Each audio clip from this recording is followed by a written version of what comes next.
As seasoned fans may know, the Jedi Order has long been revered for their mastery of 6 out of the 7 classic forms of lightsaber combat, those being Shicho, Makashi, Sarisu, Ataru, Shigin Gemso, and Nieman. Each was carefully honed to enhance one's combat skills and preserve peace in the galaxy. Some forms were better suited to single combat, while others relied on acrobatics or a strong defense whilst waiting for an opening. However, in the shadows of Jedi lore lay a select few enigmatic and seldom discussed forms, shrouded in mystery and considered forbidden by the Jedi for various reasons. In this installment and sequel to our popular explainer on the classic lightsaber combat forms, we dare to unveil the secrets behind the forbidden lightsaber forms, exploring their origins, techniques, and the rare individuals who dared to embrace their power.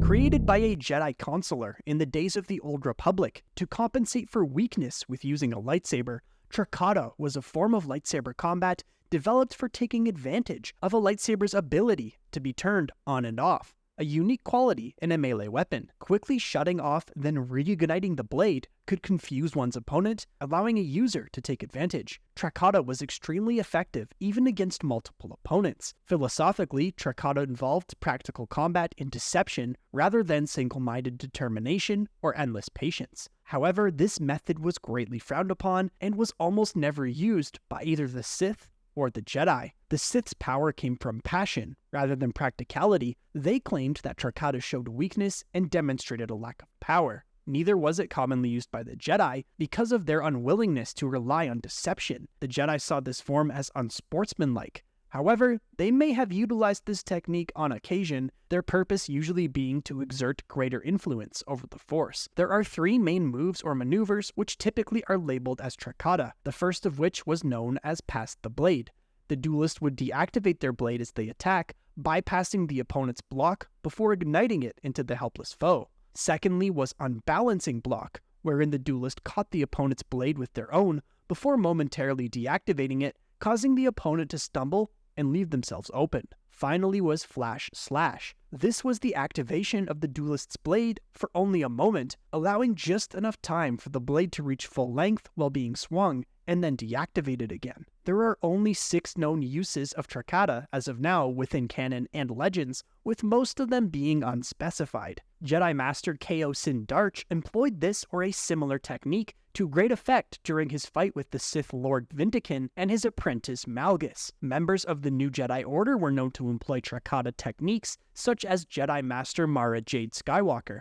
Jedi Master Corran Horn used a variant of this technique during the Yuzong Vong War, one notable occurrence being while he was battling Shidao Sher on Ethor. During the battle, Horn and Shai were locked in combat, and Horn deactivated his lightsaber, then reignited it into Shido Shai, killing the temporary Supreme Commander. During her duel with Ben Skywalker, Sith apprentice Tahiri Vela used this technique to great effect. Skywalker forced her lightsaber aside, so Tahiri switched her lightsaber off and on so fast Skywalker barely had time to react, allowing her to extend the blade to where his throat had been just moments before. In Jedi Fallen Order, Cal Kestis uses Trakata against the Second Sister Inquisitor, deactivating his blade when the two are locked up, causing her momentum to carry her forward, leaving the fallen Jedi open to a powerful Force push. The move also appeared in an episode of Star Wars Visions during the duel between Tajan Crosser and the Elder. The second of the forbidden lightsaber forms is actually the 7th of the classic forms.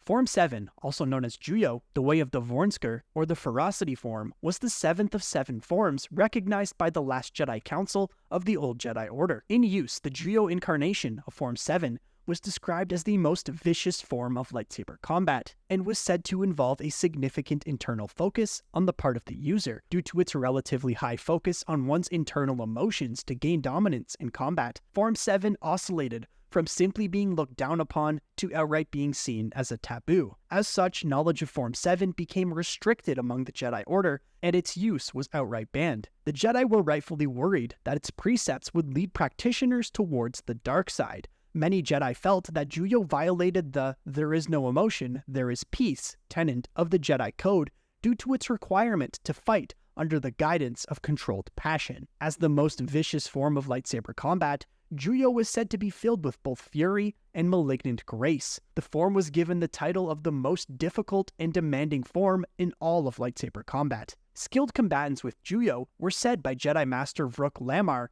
to be able to eviscerate a lone army. In fact, it was designed for such a purpose in one-on-one lightsaber duels. According to the Sith Lord Darth Traya, the form was both chaotic and erratic, with a heavy focus on offense and using techniques believed to have been rejected from Shicho in the earliest days of the Jedi Order. Singe Rayleigh, the Jedi Temple Battlemaster before the Great Purge, listed bold, direct motions as characteristics of Juyo, qualifying them as more open and kinetic than Form 5, the form used by Jedi like Anakin Skywalker, but Juyo had a far less elaborate appearance. Drayleigh contrasted the tactics of Juyo as not nearly as graceful or linked as those of Ataru. Juyo was said to necessitate greater energy than Form 5 due to a brighter wielding of a user's focus and a deeper emotional link. Despite the challenges inherent in using Juyo, it could serve as a pathway to considerable power for those who embraced it. And it did just that for Darth Sidious, perhaps the form's true master, who went as far as labeling Juyo as a Sith form. While the Jedi banned Juyo's use, the Sith did not have such reservations about guiding a form which used controlled passion, with the Sith code directly reading, "Peace is a lie, there is only passion. Through passion I gain strength, through strength I gain power, through power I gain victory." Sidious's mastery of Juyo was great enough to train Darth Maul in its use.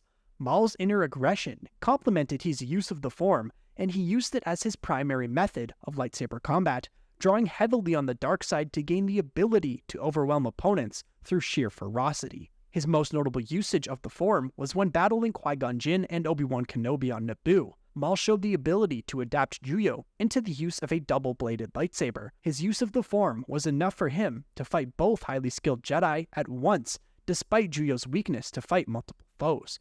When he separated the pair and engaged them one-on-one, Maul quickly broke through Qui-Gon Jinn's defenses, allowing him to slay the Jedi Master. By the Clone Wars, his skill could even overwhelm the defenses of Obi-Wan Kenobi, one of the greatest masters of the defensive form Surisu. In the later days of the Galactic Republic, a new variation of Form 7, dubbed Vapad, after a creature native to the planet Serapin, was created by Jedi Masters Mace Windu and Sora Bulk. Windu stated that Vapad was an answer for his own weakness, allowing him to channel his own inner darkness into something positive. Vapad was described as more than a fighting style. It was a state of mind that led through the penumbra of the dark side, requiring the user to enjoy the fight and relish the satisfaction of winning. The practitioner of Vapad would accept the fury of their opponent, transforming themselves into one half of a superconducting loop, with the other half being the power of darkness inherent in the opponent. The form was also mentioned with a cautionary warning by the Jedi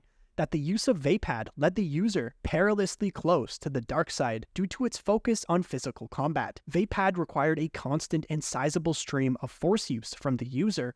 The form's attacks appeared to be unconnected, its motion seemingly unpolished to an untrained observer. Vapad users appeared to wield many lightsabers at once, moving too fast to see, just as the Vapad creature would attack with blindingly fast tentacles that were too impossible to count until the creature was dead. A Vapad user's attacks would flow into each other with liquid precision, creating the constant near-invisible weave of energy. It was also possible to apply Vapad in unarmed combat, with the user's arms becoming too fast to see, as well as in the use of dual lightsabers. After his fall to the dark side, but before the Clone Wars, Count Dooku described the power of Vapad as skirting the dark side of the Force, but stating during a duel with Sora Bulk that the form was brittled and weak without direct use of the dark side, with Dooku later subverting Bulk to his cause. After Bulk fell to the dark side, he claimed that he had perfected the form, which Windu disputed while engaging Bulk in a lightsaber duel. While Bulk had previously practiced Vapad with Windu, he was unable to defeat him in single combat. Because of how close Vapad tiptoed along the lines of the dark side, Windu forbid other Jedi from practicing the form without his direct permission, something that he had only given to his own apprentice, Depa Billaba. One such Jedi who was directly discouraged from using the form was Quinlan Vos, who Windu felt was already perilously close to the dark side. Windu wielded the form in numerous battles, especially in the Geonosis arena against the bounty hunter Jango Fett, where his relentless use of Vapad overpowered him. To combat Darth Sidious's Juyo technique, Windu gave himself entirely over to Vapad during their duel. He allowed it to fully channel his inner darkness and accept and use Sidious's darkness against him. When fully immersed in this form, Windu's fighting prowess was such that he could allow his body to fight automatically for him without needing to direct it with his mind. Sidious's own fury was used and redirected by Windu via the use of Vapad,